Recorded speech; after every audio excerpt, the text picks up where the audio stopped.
You weren't as feisty. Is that kind of where you're going with that? Oh no, we're all feisty. Oh yeah, I was gonna say you guys. I mean, you've been scrapping before junior hockey, I'm sure, with your brothers and everything else too. Red Deer. Yeah, you grow up in the bush. You got to learn how to look after yourself, and I have 5 little brothers, and that's just what you sort of deal, eh? But like in junior, you know how it was, Riley, in the Western League. Fucking back when you played, like, I'm another generation older than that, eh? And like, it was nuts. Up by 3 goals or down by 3 goals. Yeah. Meet, right? Like everything just, well, maybe we shouldn't score that empty netter because it's going to get. Yeah, exactly. Right. Ugly. Right? Like line brawls, bench brawls, that shit happen all the time, right? And, I still don't think, like, the Western League doesn't count 10s, eh? So you get 200 minutes in the Western League, like, that's 350. Yeah, right. That's hard, hockey, right? Hard fought minutes. Yeah. So you get 200 minutes, and you're, even if you're not super tough, everybody fought, right? Didn't matter if you're a big goal scorer or you're meat and potatoes on the fourth line, right? Everybody goes. Yeah. It was a different animal. Absolutely. My first year was the last year they did the one team warm-ups. We were talking about that. I can't believe that. It's hard to actually believe. You know where that started? That was Charlie Manson and Baumgartner when they played in PA. That's where that started. And like, you played there, right? Yeah. Down, take the other team's net, fucking bring it down to their end, warm up the spare tender, take all the other team's pucks, and like, what the fuck are you gonna do about it? Yeah, right. Dave Manson, he fucking bite your head off, right? Yeah, for sure. The whole time I played in the Western League, it was separate warm-ups, right? Like, you go out on the road, you're out there 45 minutes to an hour before the game, right? Terrible. And if anybody, on the other team, they come and, watch warm-ups down the hallway. Like, we used to line up pucks, and I just take slap shots down the hallway, right? If the other guys would come out playing with who, or the coaches, just out like 20 pucks right down their tunnel as hard as you can. You hit guys all the time. Remember, I hit Dale Purington. Dale Purington in Lethbridge one night. Like, oh fuck. Oh man. And him and Mizey were playing there, Brant Meyer. Oh my god. Oh no. Got everybody. But that's what you fight him anyways. You may as well fire a puck at him just at the top. Yeah, soften him up a bit. Yeah, exactly. That was crazy. And actually, one night we played an exhibition game. It was against PA, but we were playing in Kindersley, like in Saskatchewan there, because exhibition games were all kind of neutral site games all the time. And their bus broke down, our bus broke down, whatever, but somebody was late, so we had to warm up together. It was the biggest shit show I've ever seen in my life. Oh my God. Extra players, right? Because it's exhibition. So there's 25 guys on the ice on each team. There's 25 fights going on at once. Guys are getting stepped on, bit, chopped. Oh my fucking absolute fucking bloodbath. One guy got Lenny McCausland Mark Tolnich got his wrist stepped on, had taken to the hospital there. Guys, oh my God. Everything was missing. It was nuts. So they figured, keep them separate for a little while. Yeah, right. It was ridiculous. That's crazy, man. That's insane. You think of like today's day and age as like, one little thing happens and then it's like cancel culture. They just change everything like so quickly. I mean, it's hard to believe like, that there was such a, like long span of this type of, behavior that went on and the leagues just kind of allowed it. They slowly made changes, obviously, but it seemed like they weren't very fast acting on some of that stuff. Cause it's pretty, you look back, it's like pretty barbaric, some of that stuff, right? I mean, it's like, it would not fly. Yeah, it was not fly. We're all kids, right? We're all kids, like 16. That's true too. Yeah.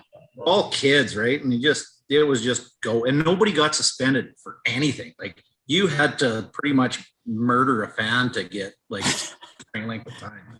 It was nothing. You do whatever you wanted, like, but you had to answer for it, right? That was the whole thing.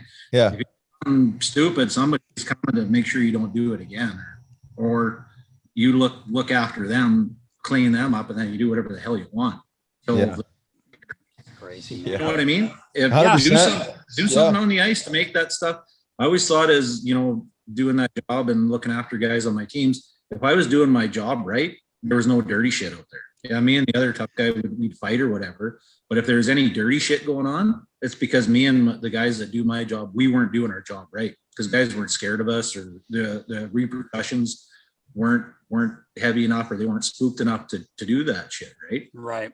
I always thought if I did my job right, we wouldn't even have to fight. Do you know what I mean? Does that Actually, no, 100%. Riley, does that make sense? 100%. Yeah. We talk about this fairly often, and most people don't realize that they have a hard time understanding the dynamic of accountability and that energy that's kind of just looming around when there's legitimate toughness in the lineup. Because it looks barbaric. Two guys fight. It's like, oh yeah, well, it's easy to say, well, we're gonna remove headshots, or we're gonna reduce concussions, and state the obvious facts. But what they don't realize is the power and the influence of a guy like you, and then the presence of an enforcer actually has on the behavior of the players. So you actually reduce concussions and headshots and cheap shots by having that presence. But that argument seems to be just dismissed because fighting just seems so obviously bad for brain health, right? But like I 100% agree with you. I can't tell me how many times that I would mentally prepare. I'm playing Washington or wherever in Donald Brashear, and this guy's not in the lineup. I'm like, holy shit! Now I can run around like Donkey Kong even more than I was going to already, because I was going to prepare to fight him, and I can do whatever I want. You know what I mean? It's just like this energy, and that's what Tom Wilson's doing. He's walking over the league. Who's going to do anything to him? Ryan Reeves, Chara, maybe, right? I mean, is there only two guys?